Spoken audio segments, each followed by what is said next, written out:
તો વિરામ બાદ આપનું સ્વાગત છે। વાત કરીએ જૂનાગઢના કેશોદમાં વાલી દીકરી યોજનાના નામે લોકો સાથે છેતરપિંડી થતા ફરિયાદ નોંધાઈ છે।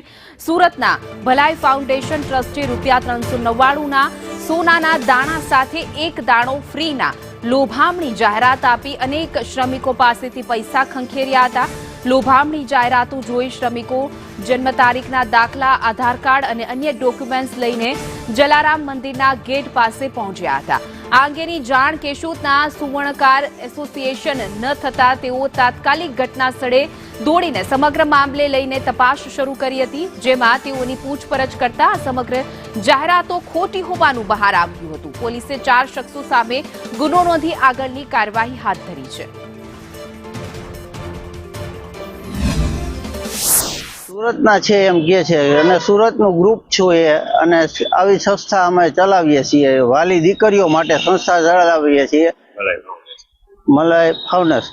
અને એ લોકો એ રીતનું વાત કરીને એ લોકો આવી રીતે છેતરપિંડી અને એવું લાગ્યું, અમને જણાયું કે ભાઈ આને 50% વેલ્યુ નથી થતી, આ જે આપે છે વસ્તુ એની સામે એની 50% વેલ્યુ નથી થતી, એટલે અમે આ જાહેર કર્યું કે ભાઈ આ વસ્તુ ખોટી થઈ છે। ગરીબ લગભગ અબાઉટ 50 થી 60 જણા તો છેતરાઈ ગયેલા છે। એમાં અમે આ યોજના દાણા લેવા ગયા દીકરી માટે, દાણા ખોટા નહીં કર્યા, બતાડ્યા હતા ક્યાંક પણ કોની પાસે।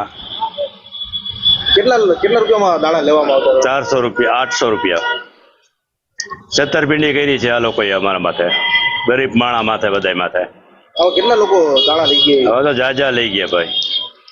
સોનાના નથી એમ ને? ખોટા છે, ખોટા સોનાનું પાણી ચડાવેલા છે। તપાસ કરતા તેમાં ખરેખર સોનું ઓછું સોનું હતું, તેમજ 7 કેરેટનું સોનું હોવાનું જાણેલ અને 7 કેરેટના સોનાનું લાયસન્સની કોઈ પરમિશન નથી, અને આવી રીતે તેઓ લોકો સાથે છેતરપિંડી કરતા હોય જેઓ પોલીસને જાણ કરતા અને પોલીસમાં ફરિયાદ કરતા। હાલમાં 4 આરોપી છે તેઓ વિરુદ્ધ ફરિયાદ આપેલી છે, જેમાં એક આરોપી સંદીપ દેવરાજભાઈ માણિયા, ખુશાલ દેવરાજભાઈ માણિયા, દેવરાજ અર્જણભાઈ માણિયા અને વિજય વીરભાઈ કુકડિયા કે જેઓ 4 સુરત ખાતેના રહીશ હોય છે, જેઓને અત્રે પોલીસ સ્ટેશન લાવી પૂછપરછ કરેલ છે અને ફરિયાદીના ફરિયાદના આધારે ગુનો દાખલ કરી આગળની તપાસ હાથ ધરેલી છે।